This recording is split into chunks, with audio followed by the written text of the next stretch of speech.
तेहा जाबे अपन ससुराल ये मोरे करके बारहाल डीजे डीजे तोरी बिना एक मिनट पगली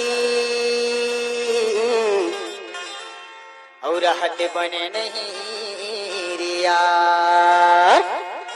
और सुनत हस बता ना। ते हाँ जबले छोड़ के गए हस ना हाँ हाँ तबले मोला एक मिनट नहीं रहा परत है यार तोर बिगड़। हाँ ऐसे लगत है ना कैसे लगा कि तोला रात दिन देखत रही तो ऐसे लगा थे वो। कैसे का। हाँ छोड़ के भागे इतना तोरे तीर्थ आना थे मोला। अच्छा बतावा डीजे डीजे ये तो छोड़ दे बे छोड़ दे बे छोड़ दे